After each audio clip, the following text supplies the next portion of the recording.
Today, we're testing out some power modifications that I've made to this 2024 KTM 350 XWF. Let's go ride.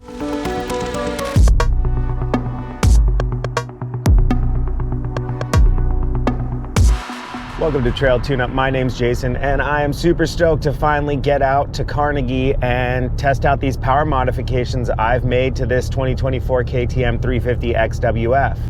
Now, it's been a long time coming. The rain has been stifling all my plans to go riding for the past month or so, but it's finally let up. I believe the east side of Carnegie is open today, and we're gonna get some good traction on that saturated dirt. I've done quite a few modifications since I've taken the bike out. I recently purchased the power bundle from Best Dual Sport Bikes and Pin It Racing. We not only gained more power, but we also got the bike running a heck of a lot better. You know, with these green sticker bikes, they are certainly very choked up to comply with emission standards set basically for California. And unfortunately, all other states need to abide by California's emissions restrictions to be considered a green sticker bike. So with this power bundle, we upgraded the fuel lines, we upgraded the inline fuel filter, which is worlds better than the stock one. It's much larger. We upgraded the fuel rail, which has now replaced that piece with an aluminum piece that has a much better angle than the original stock piece. The original stock piece sort of shot your fuel out at, I think, even less than a 90-degree angle. So if you think about the way that the fuel has to travel through, having something with a little bit more of a open angle is going to work a lot better than something that makes your fuel have to travel at a right angle, which helps with kind of the hesitations you can feel on your bike when you really let it rip. We also upgraded the exhaust manifold, and what that did is the stock piece is a little bit wider than the piece that was provided by Best Dual Sport Bikes. When you think about it, a smaller diameter is going to force that exhaust through and give you a bit more punchiness, a bit more grunt to your power. We pulled out the reeds, we installed an intake tube, we also unrestricted the end cap, which I can tell you, it makes the bike sound and run worlds better. I was really underwhelmed the first time I ever started this bike when it was bone stock. And now I'm loving the sound, and I'm really excited to get out there and ride it. Last part of all these modifications was the remapped ECU, which is going to give the bike a better fuel to air ratio based on all of the modifications that we've done. It's going to make it run a lot better, and it also turns off your emissions equipment. So if you're concerned with your bike looking stock in terms of emissions equipment, and you want to keep all of that on there in case for some reason you get stopped by a ranger, which is very unlikely in places like Hollister or Carnegie, they're not really looking for that. They're looking for your green sticker, and nowadays just any sticker, as you know, with the new laws. I may or may have not allegedly removed my emissions equipment. I also put some exhaust heat shield on the mid-pipe, and the reason I did that is the mid-pipe runs very close to your rear shock reservoir, and that reservoir is comprised of oil and nitrogen. The mid-pipe heat, when the bike is running, transfers to that reservoir and can make it go bad pretty quickly. So having that exhaust heat shield there really improves the longevity of that reservoir for your rear shock. All right, that's enough of me blabbing. When we come back, we'll be at Carnegie. We're gonna unload the bike and we'll be ready to ride. Alrighty, so I already taken the bike out a little bit. Just wanted to get it all warmed up so we could jump right in. Make sure the car is locked. Quite a few people here for the holiday weekend, which I'm not surprised about considering how little riding everyone was able to do over the past month or so. Trails aren't super congested, but when I was pulling in, man, there were a lot of people here. But that's no problem. We just ride safe as always. And I gotta say, the bike is feeling great, but we'll talk more about that when we're actually riding. I mean, that sound alone got me feeling good.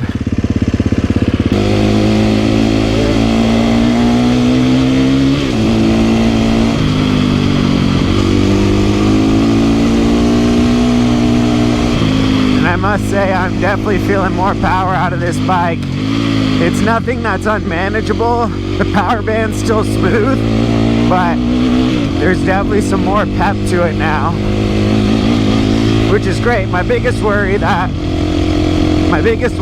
these upgrades was that the power was going to become unmanageable. Now, I mean, this is a 350. It's not going to be like a 450 necessarily, but there's just no hesitation in throttle response.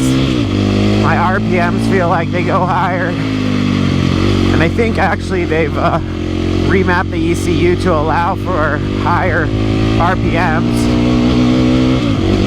which, you know, you could take that as a plus or minus. I take it as a plus. Some people might think more engine wear, but, you know, it's all in where you shift, basically.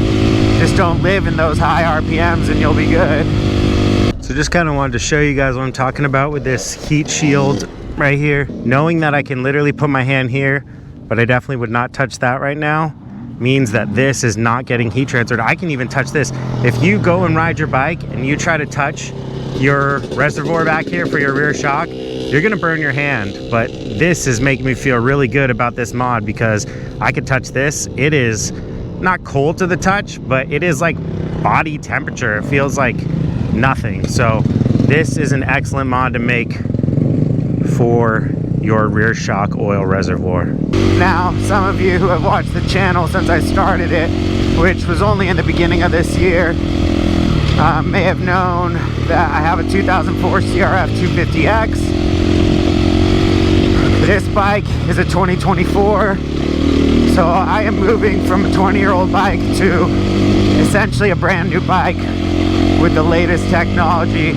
And I mean, the difference is night and day, obviously. And what's crazy is this bike weighs barely more than my CRF 250X with an extra 100 cc's plus the power upgrade. So this thing moves, for me at least, and it feels really smooth.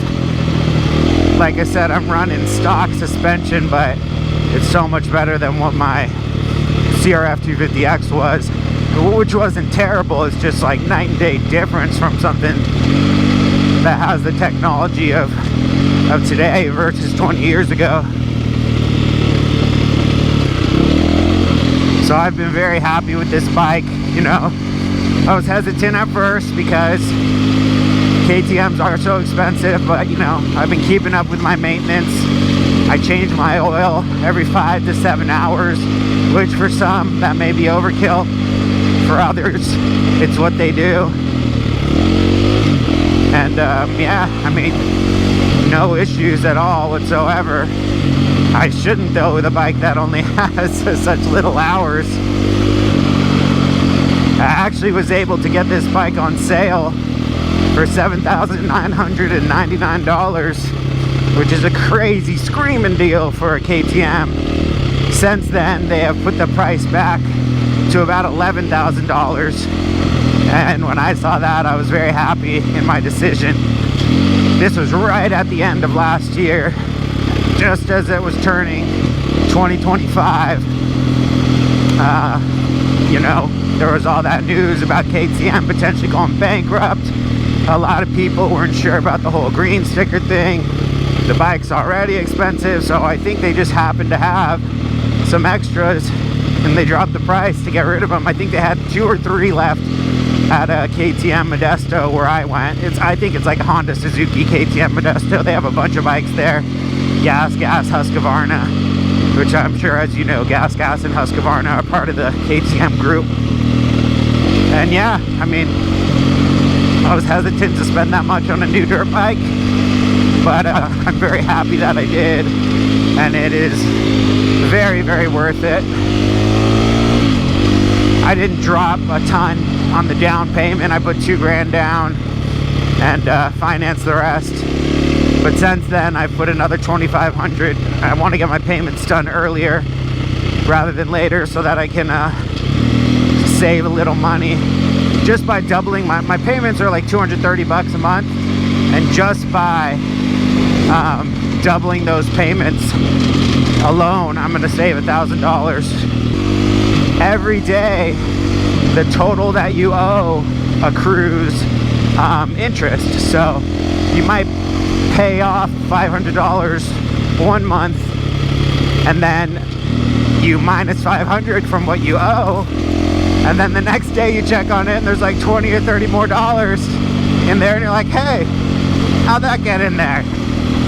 And the and the loan company is super funny. They're trying to keep you at your total months for payment. So when you do overpay for your monthly installment, they do tell you, oh, next month you don't owe any money. And that's because they're trying to get you to catch up to the point where you're back on track, so they can make as much money as possible. And this happens with any loan.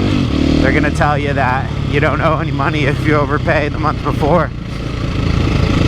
So I know your tricks, Synchrony Bank. Nice try. You can't get me. Now we're gonna jump onto one of my personal favorites, Ridge Trail. This is not a very difficult track, but I just really like the turns. Not much of hill climbs, but you know, there are some nice little uphill portions to this track, and I must say the dirt is perfect. Just that right amount of saturation, not really too muddy in a lot of places, but you know, you got lots of grip, which is perfect, especially for testing out some power upgrades on the bike. Now I will say something I am getting used to is the throttle response. It's not jerky, but it's more than I'm used to.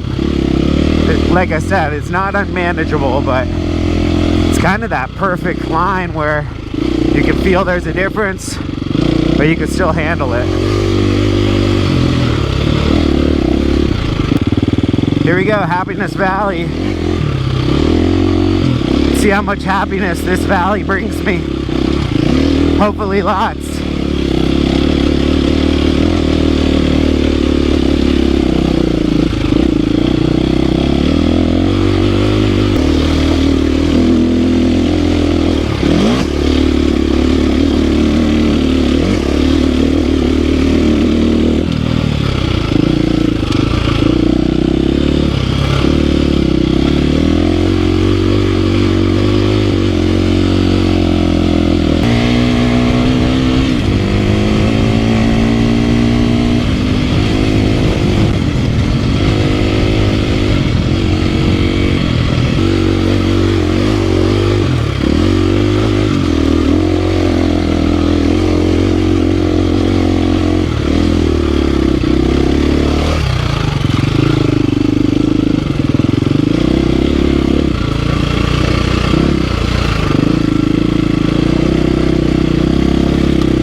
So that about does it for my day here, testing out the power bundle from Best Dual Sport Bikes and Pin It Racing. Huge shout out to Dave and his team for creating a cost-effective and very awesome power bundle. I am a very happy customer, and I can't stress enough the importance of making sure your bike's running well without having to spend a boatload of money. I mean, $800 isn't a small amount, but for everything you get, it's very much worth it. So if you found this video helpful in any way and you enjoyed it, please consider giving a like, leaving a comment, subscribing to the channel. We'll see you out on the trail.